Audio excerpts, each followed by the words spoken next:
Fala pessoal, professor Eliezer na área.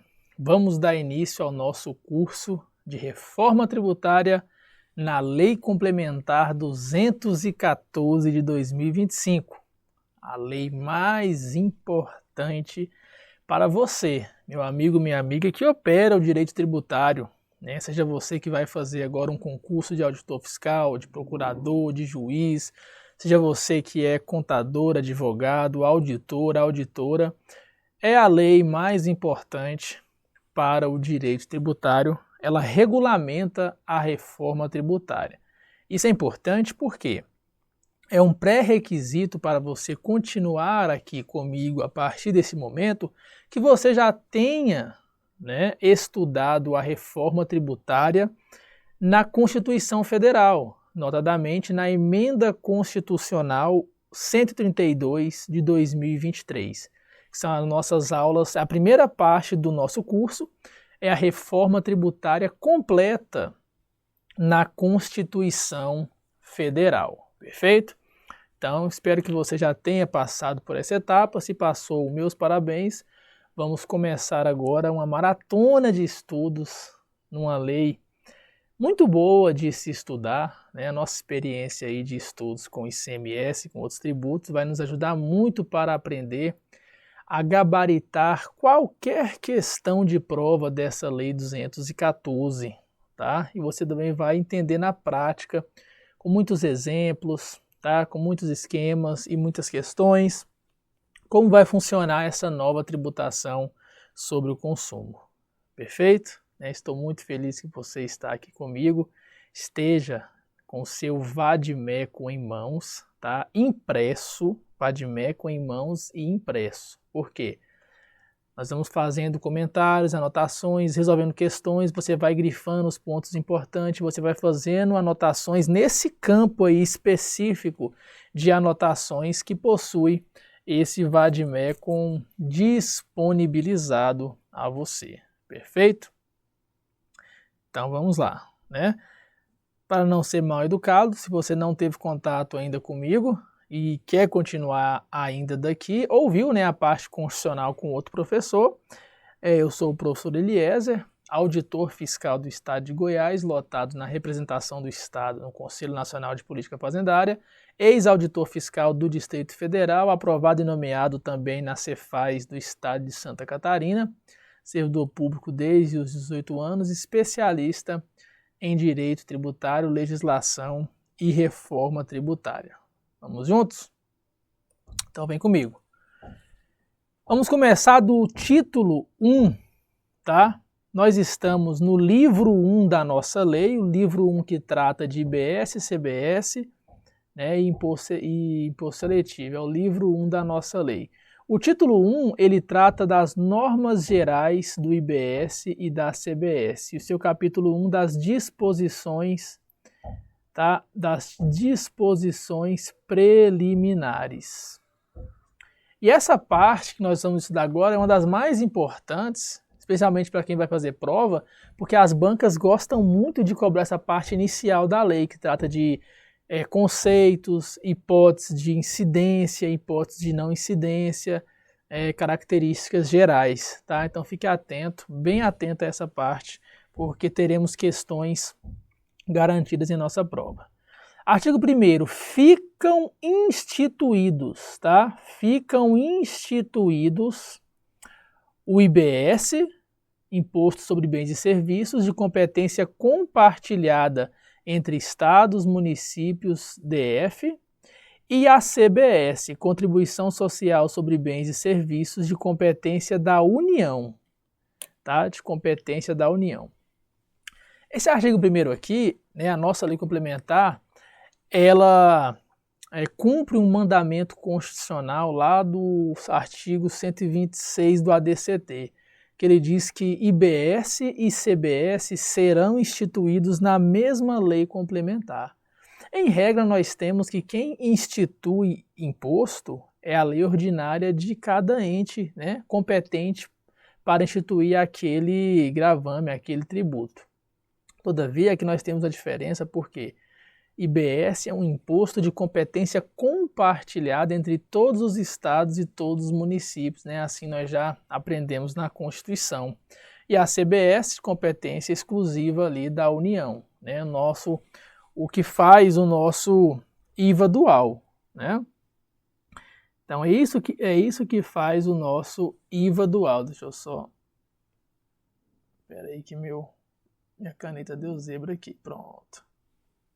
Estamos aqui, sim. Então é isso que faz o nosso IVA, né? O nosso IVA dual. É uma perna aqui que a nossa CBS, né, de competência da União, será administrada pela Receita Federal, e o IBS, que é o Imposto de Competência Compartilhada entre todos os estados, todos os municípios, a ser coordenada, né, e gerida ali no comitê gestor, tá?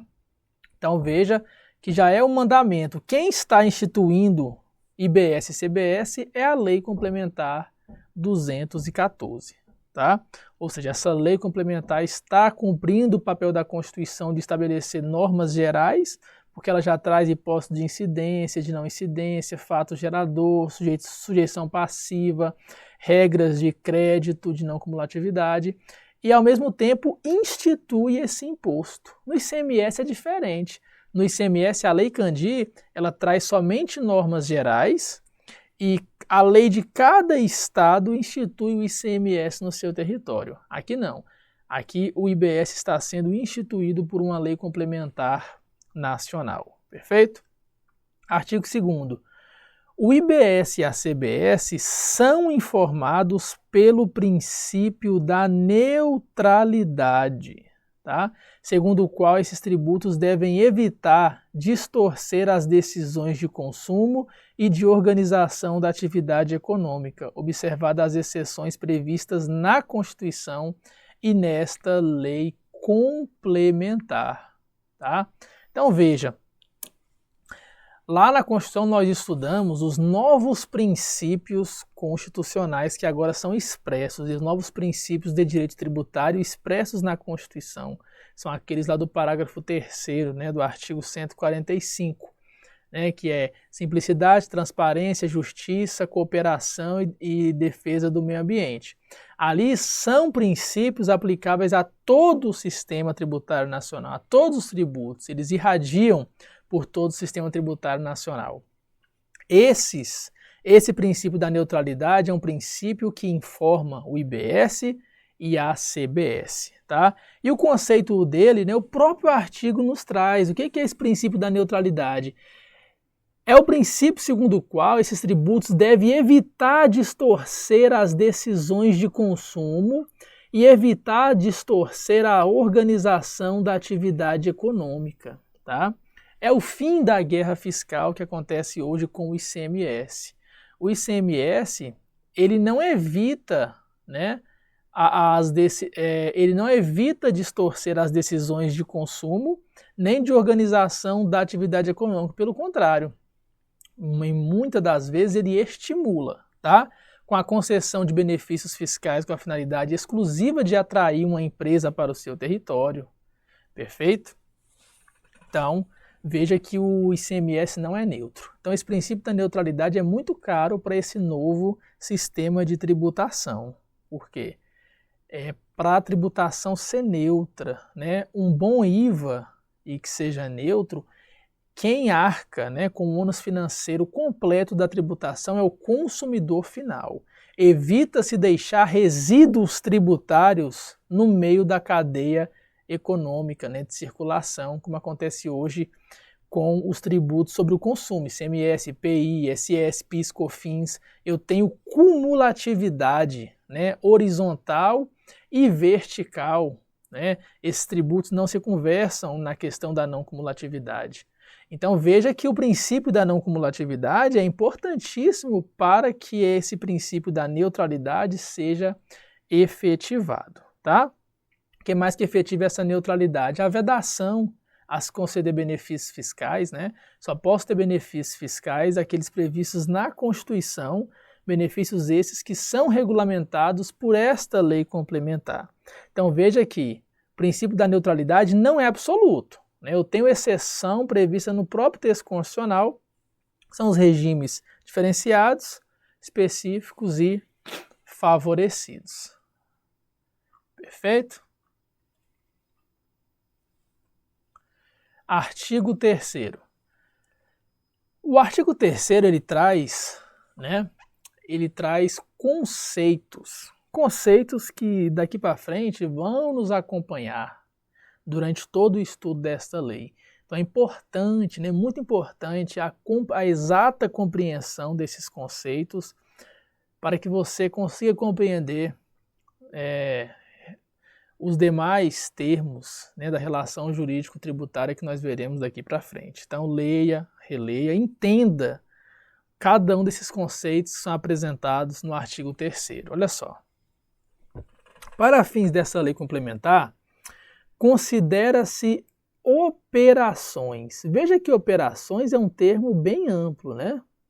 É um termo bem amplo. Lá no ICMS, a gente tinha como fato gerador o quê? A circulação, né? E a circulação jurídica de mercadoria. Aqui, no IBS e na CBS, você já aprendeu que são tributos de base ampla. A gente segue a doutrina internacional de que o fato gerador segue aquela lógica de supply, que é o quê? Todo fornecimento na atividade econômica deve ser tributado pelo IVA, que o nosso aqui foi feito como IBS e CBS, tá? Então veja que a nossa base é ampla e a lei complementar retrata isso. Então vamos lá. O que são operações com bens? Operações com bens são todas aquelas operações que envolvam bens móveis ou bens imóveis, seja material ou intangível, imaterial, inclusive os direitos relativos a esses bens, tá? E são serviços todas as demais que não são enquadradas como bens. É bem? Ok. Uma operação com bem envolve bem móvel, imóvel, tangível, intangível ou direito. Se não é bem, eu vou ter alguma celeuma para dizer o que é um serviço, Toda aquela discussão jurídica para caracterização de serviço está extinta. Se não é bem, é serviço para fins de tributação de IBS e CBS. E isso acaba com aquela celeuma de estados e municípios brigar pela base de incidência, como aconteceu com softwares, como aconteceu com várias outras relações jurídicas, e também acaba com a não tributação de locação de bens móveis. A exemplo, uma locação de veículo lá na Movida. Não incide ICMS porque não é circulação, não é venda de mercadoria. Também não incide ISS porque não é prestação de serviço. Agora incide IBS e CBS nessa locação de bens móveis, nessa locação de veículo. Por quê? Ela é uma operação com bem. Você tem ali o quê? O direito, de utilizar aquele veículo por determinado período, de locação. E se não é bem, não tem problema. Por exclusão, é serviço. Então veja que é diferente do que acontece hoje em relação aos serviços, é diferente com o que acontece lá no ISS, em que para ser tributado pelo ISS, o serviço tem que estar expresso no anexo único da Lei Complementar 116 de 2003. Aqui não. Aqui o serviço não precisa estar numa lista.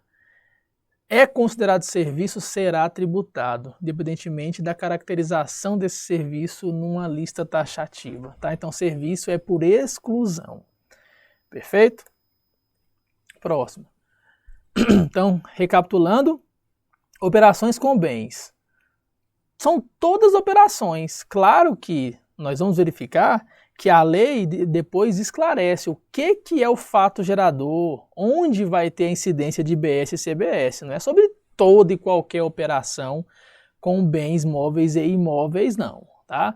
Aí a lei vai delimitando o seu campo de incidência. Ele só retrata aqui que uma operação com bens são todas aquelas que envolvam bens móveis ou imóveis.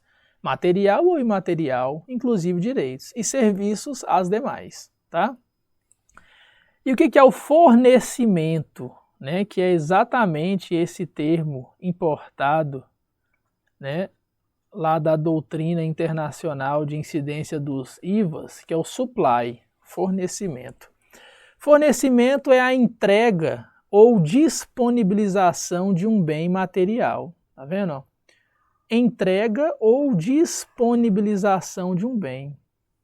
É também a instituição, transferência, cessão, concessão, licenciamento ou a disponibilização de um bem imaterial ou de um direito.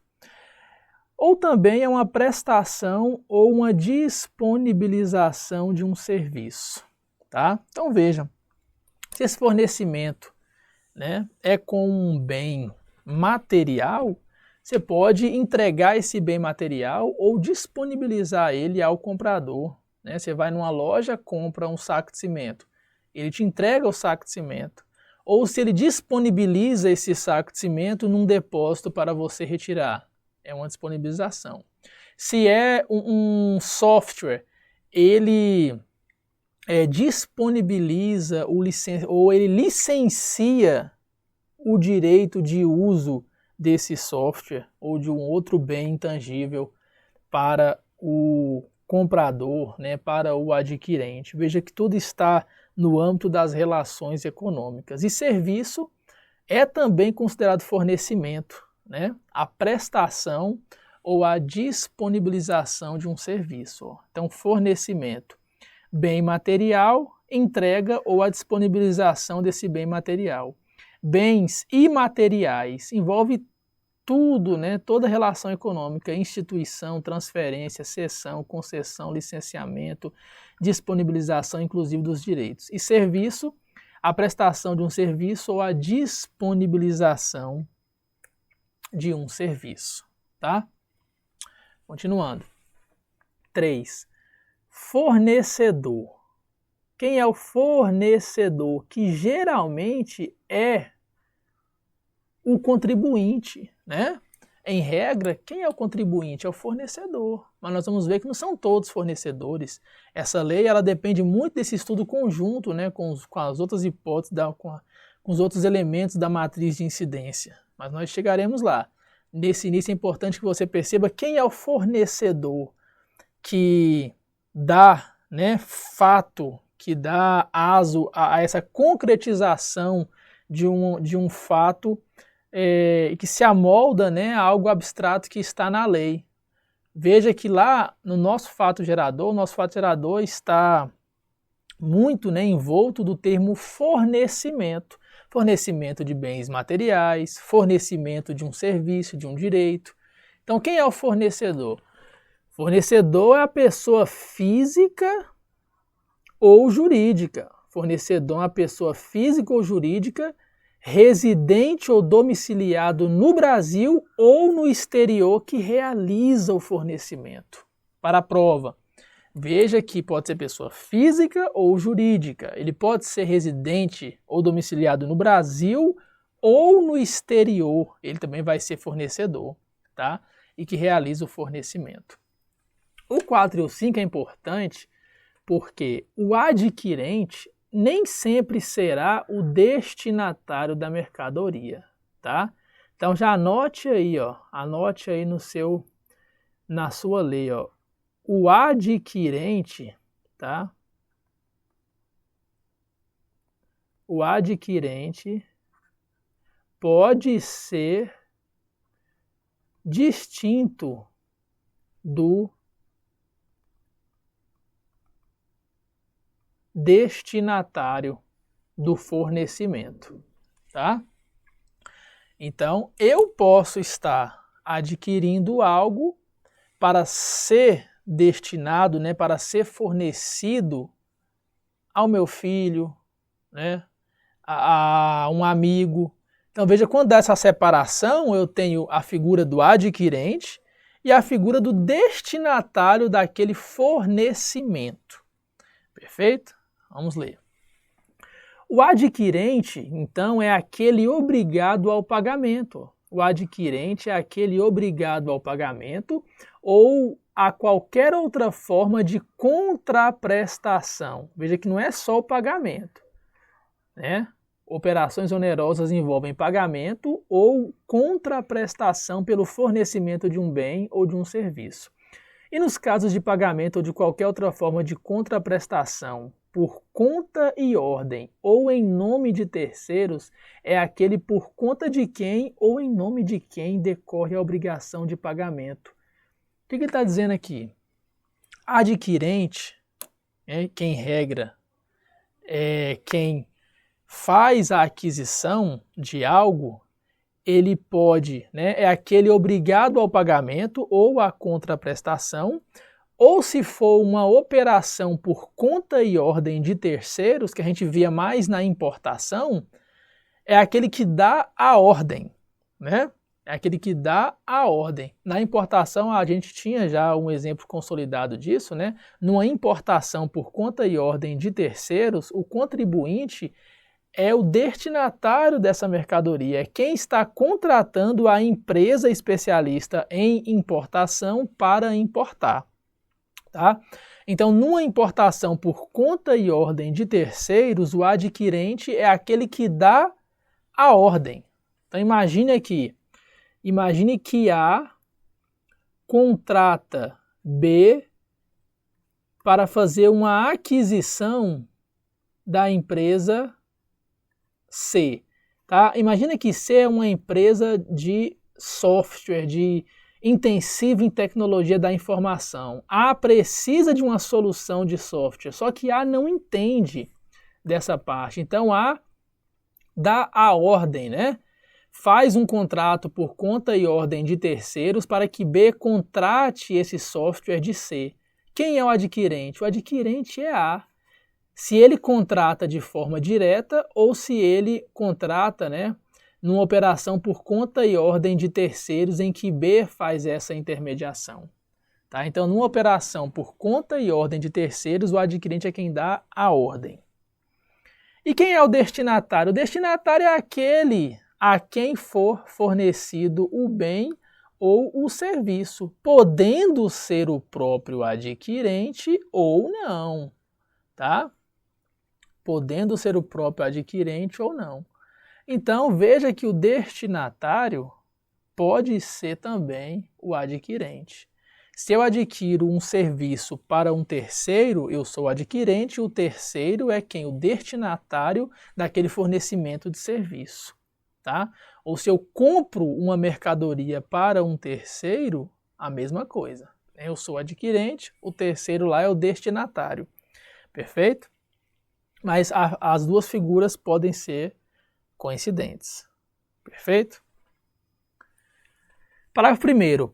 Para fins de incidência de IBS e de CBS, equiparam-se a bens materiais as energias que têm valor econômico. Então, energia que tem valor econômico, exemplo da energia elétrica, é equiparado a um bem material. Tá?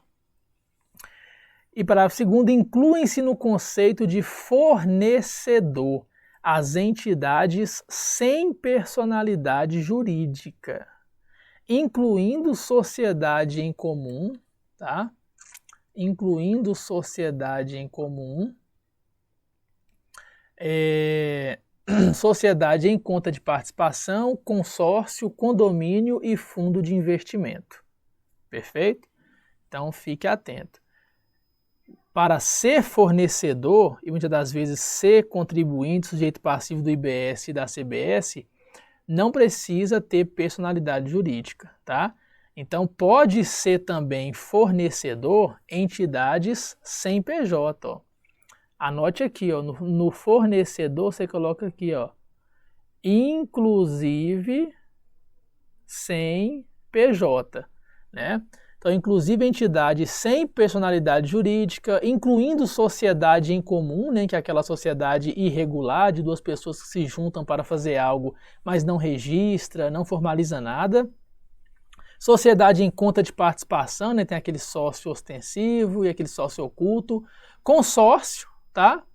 Consórcio, condomínio e fundo de investimento. Perfeito? Então também podem ser considerados fornecedores, tá? Fique atento. Importante, né? Todos esses nossos esqueminhas aqui, ó, pregue lá na sua geladeira, lá no seu espelho, no seu banheiro, onde você tem mais acesso, para que você vá memorizando esses termos, são imprescindíveis para a compreensão da lei, para a sua prova também, tá? Fornecedor, quem é, professor? Pessoa física ou jurídica, brasileiro, né, residente aqui ou não. Inclui também pessoas que não têm PJ, inclusive sociedade em comum, em conta de participação, consórcio, condomínio e fundo de investimento. Professor, o adquirente é sempre o destinatário? Não, pode ser distinto. O adquirente é o responsável pelo pagamento ou contraprestação, ou aquele que faz um contrato por conta e ordem de terceiros, é quem dá a ordem para a aquisição. E o destinatário, aí é o beneficiário, né? É a quem é fornecido, é a quem é prestado o serviço ou fornecido um bem ou uma mercadoria. Perfeito? Maravilha? Vamos lá.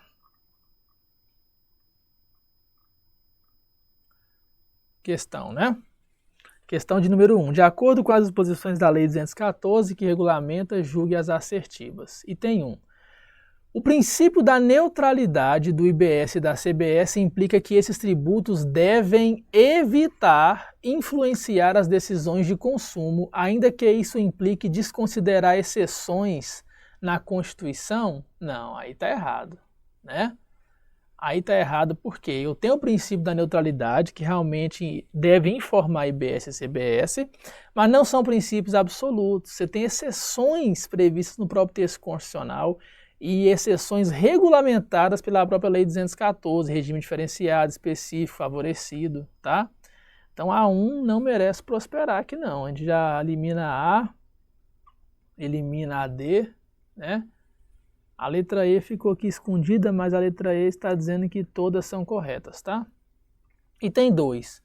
Operações com bens abrangem tanto bens móveis quanto imóveis, materiais ou imateriais, inclusive direitos. Aí foi pro 10, tá? Operações com bens. Móvel, imóvel, imaterial ou imaterial, inclusive direito. E o resto? O resto é serviço, por exclusão.